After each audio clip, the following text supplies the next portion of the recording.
जय हिंद बच्चों, इस समय आप लोग महामना इंस्टीट्यूट के यूट्यूब चैनल से जुड़े हुए हैं और इस चैनल में मैं आप सबका स्वागत करता हूं। आज हम लोग क्लास 9th रसायन विज्ञान यानी chemistry Hindi medium NCERT book के 3rd चैप्टर परमाणु और अणु यानी एटम एंड मॉलिक्यूल्स के अभ्यास प्रश्न के क्वेश्चन नंबर 6 को देखेंगे।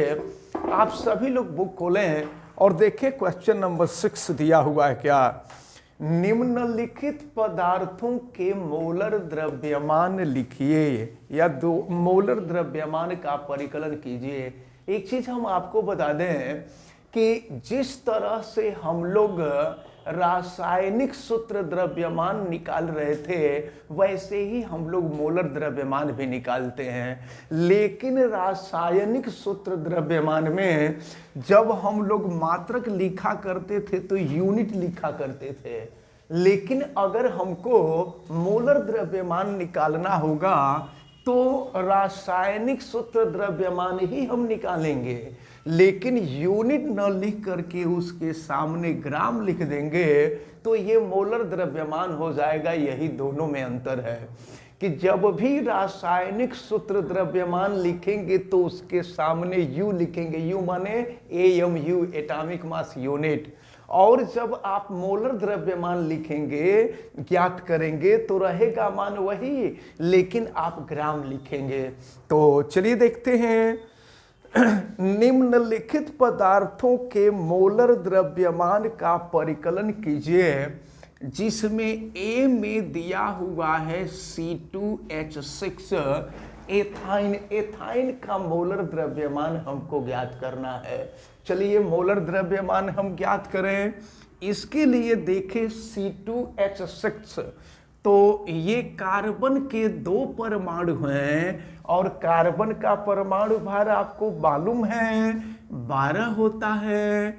फिर इसके बाद यहाँ हाइड्रोजन के 6 परमाणु हैं तो +6 और हाइड्रोजन का परमाणु भार 1 होता है। अब इसको बाद अगर हम जोड़ें तो ये देखें, ये हो जाएगा 12 दूना 24 हो जाएगा 24 और प्लस ये 6 हो जाएगा तो 24 में अगर हम 6 जोड़ दें तो ये हो जाएगा आपका 30 और यहाँ ग्राम लिख देंगे। सुनिए, बस यही आप अंतर समझ लीजिएगा कि जब मोलर द्रव्यमान निकालना होगा तो यहाँ ग्राम लिखेंगे, लेकिन अगर यही आपसे कह देता कि एथाइन का रासायनिक सूत्र द्रव्यमान लिखे तो G के जगह पर U लिख देते। ये आप अच्छी तरह से ध्यान में रखे रहिएगा। अब इसके बाद हम देखते हैं सल्फर के लिए। तो देखें सल्फर यानी S6, तो सल्फर का जो परमाणु भार होता है वो 32 होता है और यहाँ पर S6 है, सल्फर के 6 परमाणु हैं। तो अब हम जो है ये S8 दिया हुआ है, S8 है ना, S8 दिया हुआ है। तो अब देखें हम 8 में सल्फर का जो परमाणु भार होता है 32, 32 का हम मल्टीप्लाई कर देंगे तो फिर देखिए क्या हो जाएगा, ये 8 दूना 16 हो जाएगा, 6 हासिल 1 हुआ और 36 18 और 1 जो है 19 हो जाएगा, 196 हो जाएगा। और यहाँ पर आप ग्राम लिख देंगे। जब ग्राम लिखेंगे तो ये मोलर द्रव्यमान हो जाएगा। फिर इसी तरह से फास्फोरस अणु का दिया हुआ है तो C में फास्फोरस यानी P4 का ज्ञात करना है। तो देखें ये 4 परमाणुओं की संख्या है 4 और फास्फोरस का जो परमाणु द्रव्यमान या परमाणु भार कह लीजिए 31 होता है। तो हम 4 का इसमें गुणा कर देंगे तो इस प्रकार ये हो जाएगा आपका। तो इस प्रकार देखें ये जो मल्टीप्लिकेशन होगा इसमें यहाँ पे फॉल्ट हो गया था, ये 256 ग्राम होगा।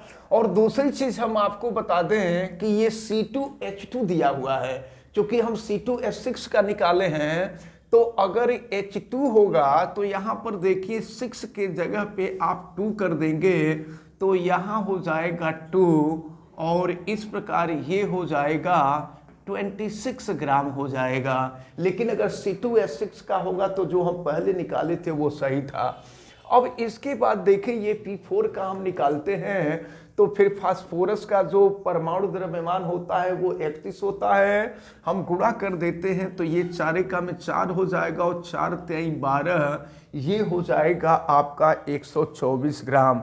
इसके बाद इसका जो डी पार्ट दिया हुआ है, डी पार्ट में आपको HCl का निकालना है, हाइड्रोक्लोरिक अम्ल का निकालना है। तो चलिए निकालते हैं। हाइड्रोजन का परमाणु द्रव्यमान होता है 1 और क्लोरीन का होता है 35.5। जब दोनों को जोड़ देंगे तो ये हो जाएगा आपका 36.5 ग्राम हो जाएगा। इसी तरह से अगर हम नाइट्रिक अम्ल का ज्ञात करें तो ई पार्ट में नाइट्रिक अम्ल में HNO3 है, इसका ज्ञात करेंगे तो हाइड्रोजन का परमाणु भार 1 और नाइट्रोजन का परमाणु द्रव्यमान कह लीजिए या परमाणु भार कह लीजिए 14, और फिर इसके बाद ये है O3 तो 3 इंटू ऑक्सीजन का परमाणु द्रव्यमान 16। तो फिर देखें क्या हो जाएगा, ये हो गया 1 + 14 और ये हो जाएगा 16 तिया 48।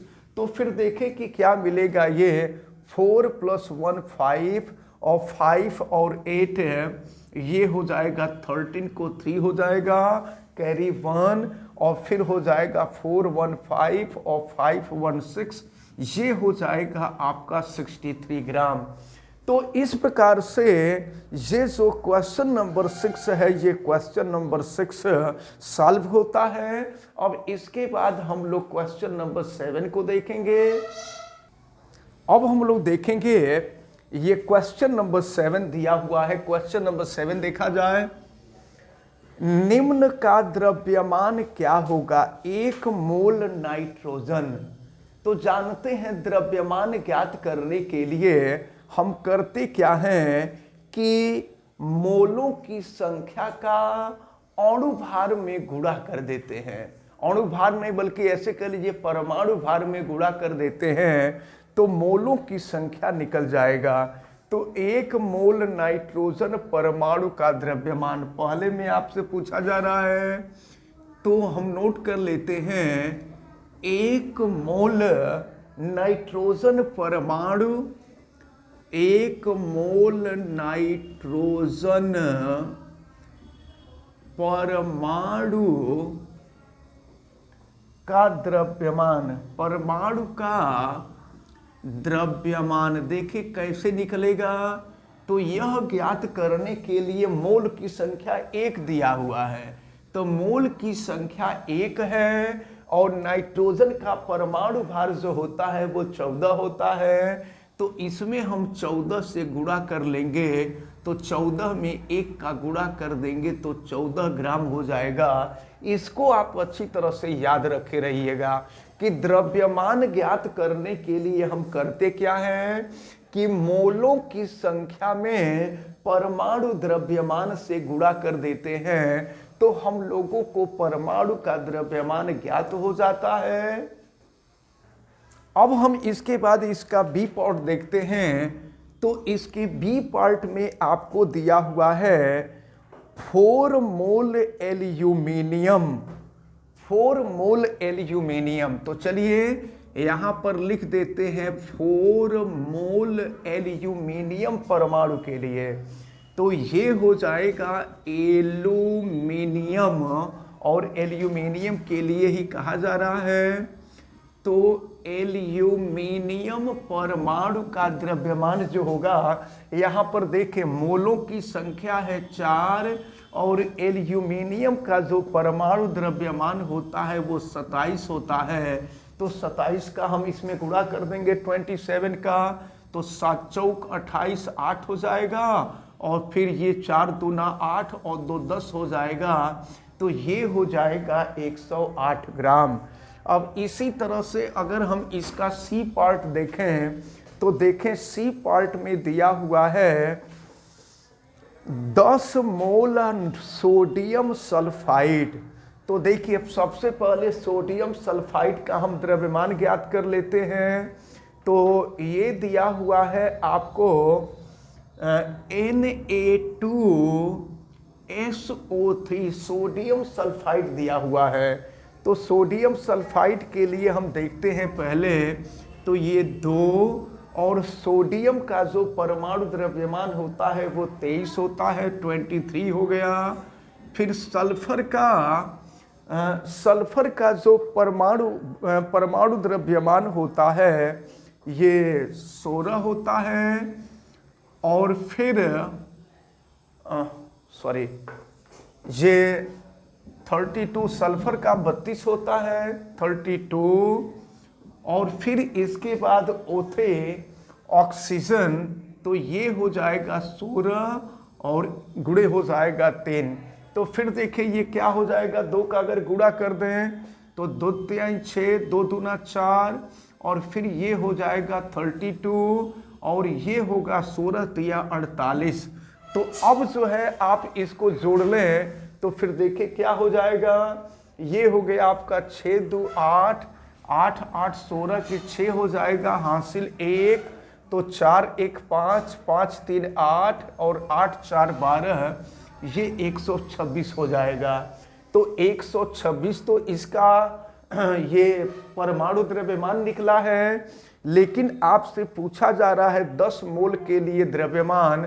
तो देखिए 10 मोल के लिए हम निकालते हैं, 10 मोल सोडियम सल्फाइड का द्रव्यमान जब निकालेंगे तो ये 126 में 10 से गुणा हो जाएगा, तो ये हो जाएगा आपका 1260 ग्राम। तो इस प्रकार क्वेश्चन नंबर 7 आपका कंप्लीट होता है। तो इस प्रकार ये जो क्वेश्चन नंबर 7 और क्वेश्चन नंबर 8 है, ये दोनों क्वेश्चन आपको अच्छी तरह से, क्वेश्चन 6 और 7 ये दोनों आपको अच्छी तरह से समझ में आए होंगे। आप वीडियो को लाइक ज़रूर कीजिए और अगर चैनल पे नए हैं तो चैनल को सब्सक्राइब भी कीजिए, बेल आइकन को भी प्रेस करें। और अगर किसी प्रकार की कोई दिक्कत समझ में आती है तो आप हमें कमेंट ज़रूर करें और वीडियो को मैक्सिमम स्टूडेंट तक शेयर करें। आप सभी लोगों का बहुत बहुत धन्यवाद। जय हिंद।